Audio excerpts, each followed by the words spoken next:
is Ashton, and today I will be sharing a personal story. By the end of my speech, my audience will know that grieving comes in many different ways. The aftermath and what we do with ourselves is what matters. How do we deal with sudden changes in our life? Life itself can have many different obstacles, and there are always good moments and bad ones as well. The loss of a loved one can be an extremely hard time to deal with, especially this coming from a personal story that I'm going to be sharing. August 17th, 2021, I lost my father due to a personal injury he had while working. At the time, I was a senior in high school and I had started school a couple days prior. When he got injured, I did not expect it to be severe or to the point where he would actually pass away. A few days after the injury, he did end up passing away, and the feeling was truly indescribable.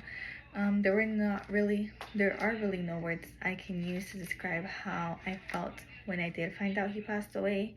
If I were to simplify the feelings or how I felt that day, I would simply say like my heart sunk and it was a very bad feeling. The loss of a parent is a lot to take in, especially when you're so young. At the time, I was 17, and I feel like particularly there is no age for loss. Any age you are, it's still as bad. He did not get to see much of me as I would have wished. Now I'm 20. At the time he passed away, I was 17. So there has been a lot that has happened within the years that he has missed out. And I feel like that itself is very sad to think of. The purpose of me telling this narrative is to inform everyone in the classroom that no matter what obstacles we face, there is always more to us. We might not see it now, but there's always much more.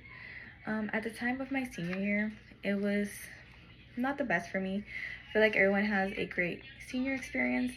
Since that had happened, it was not the best for me, but I did try to make the best out of it. So I did try to focus on other things and not be so sad all the time. At the time, I only had one class, so I didn't have to spend that much time at school. There was a point where I didn't want to do anything. It's part of grieving. Everyone does it differently. As time went by, I realized that staying sad and not doing anything was not going to make the situation any better or do any good for me personally. That's when I started to do more stuff for myself. I started to apply for college, started attending. At the time, I found a new job. I tried to find hobbies, and many accomplishments from that time to now have been made.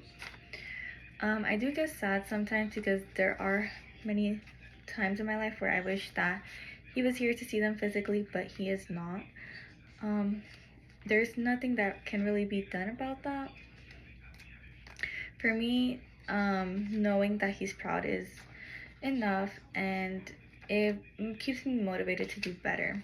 The message I want to give everyone here is that life itself is not particularly easy.